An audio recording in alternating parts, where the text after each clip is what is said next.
پاکستان جب بن رہا تھا تو یہ خیال تھا کہ یہ نہ بنے، کہیں ایسا نہ ہو کہ پاکستان کی طرف مسلمانوں کو دھکیلا جائے اور ہندوستان کے وہ مراکز اور معادن جو صدہا سال سے مسلمانوں کے مرکز رہے وہ نہتے ہو کہ ہندوؤں کے گردوارے اور مندر بنے۔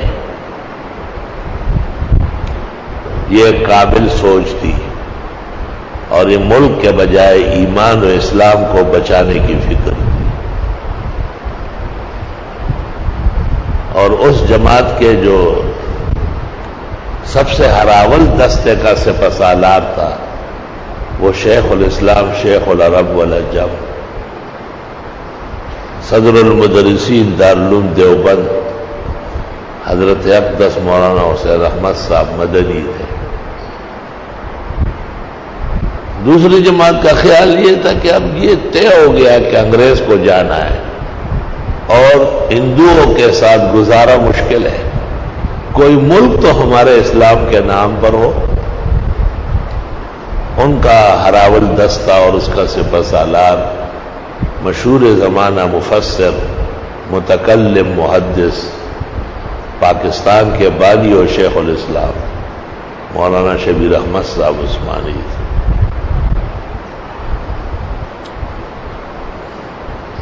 حضرت شیخ الاسلام کو اتنی فکر تھی اور اتنی قربانیاں دی اور پورے ہندوستان کے طول اور عرض میں انہوں نے جلسے کیے اور اپنے اس نظریے کو مسلمانوں کے آگے رکھا۔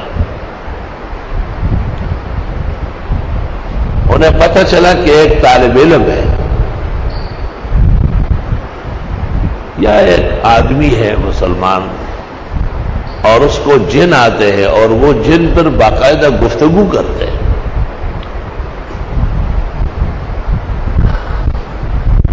چنانچہ حضرت شیخ الاسلام حضرت مدنی اس علاقے میں گئے، وہ دیوبند کے قریب میں کوئی جگہ تھی، تو انہوں نے کہا وہ مغرب کی نماز کے کچھ دیر بعد آتے ہیں، اور آ کے چلے گئے اور پھر نہیں آتے، پھر اگلے دن مغرب کے بعد آئے۔ حضرت مدنی کچھ دیر وہاں بیٹھے رہے اور پھر تشریف لے گئے، اور اگلے دن مغرب کی نماز اس محلے کی مسجد میں پڑھی جہاں وہ آدمی بھی نماز پڑھتا تھا۔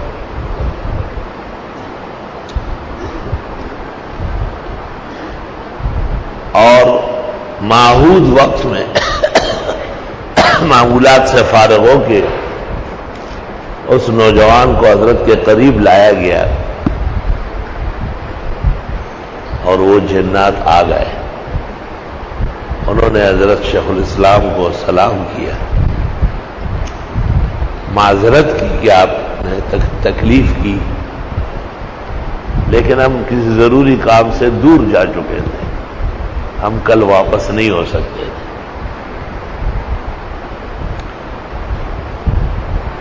شیخ الاسلام سے پوچھا کہ کوئی ضروری کام ہے؟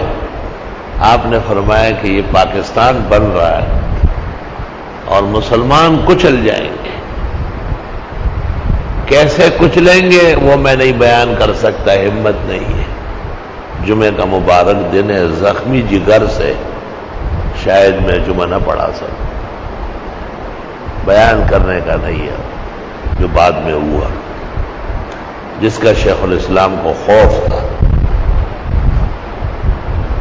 ہماری مسلمان ماؤں بہنوں اور بیٹیوں اور بہوؤں پر، اسلام کی عزت و ناموس پر پاکستان کے غصے میں ہندوستان میں کیا گزرا ہے، ہمت کہاں ہے، وہ زبان کہاں سے لاؤ، وہ تکڑا جگر کہاں سے لاؤ، وہ خون کے ٹپک کو برداشت کرنے والا دل میں کہاں سے لاؤ۔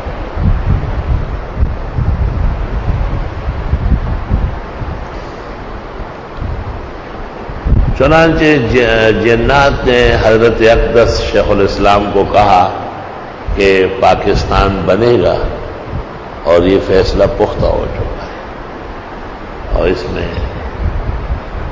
ہم کچھ تعاون نہیں کر سکیں گے. پاکستان بنانے والے ہم سے زیادہ مضبوط ہیں، ہماری ان کی موجودگی میں نہیں چلے گی. حضرت بہت زیادہ غمگین، فکر مند اور پریشان وہاں سے اٹھ کے آئے.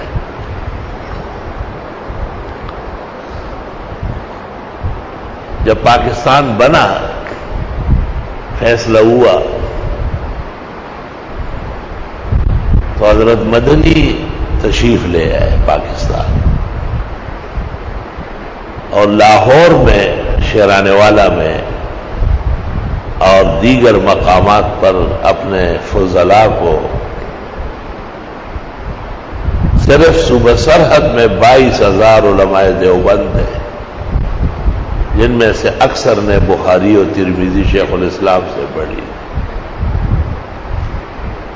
پورے ملک کا کیا حال ہو. آپ نے ان کو کہا کہ پاکستان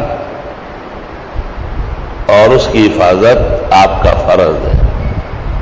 ایک مسجد کے بنانے سے پہلے مشورہ ہوتا ہے کہ بنے نہ بنے، یہاں بنے، کہاں بنے، کتنی بنے، لیکن بننے کے بعد تمام مسلمانوں پر فرض ہے کہ اس کی حفاظت کی کوشش کرے.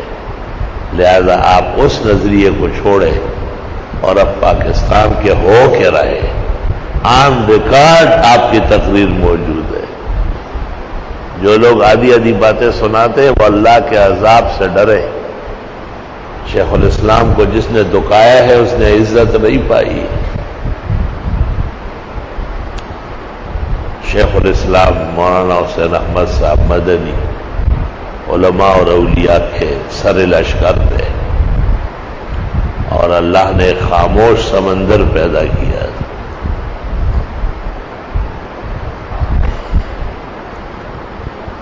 دیوبند میں درس کا دورانیہ حضرت شیخ الہند کا زیادہ ہے، جو ان سب کے استاد ہیں. 62 سال ہے غالباً، اور سب سے کم حضرت شاہ صاحب کا ہے،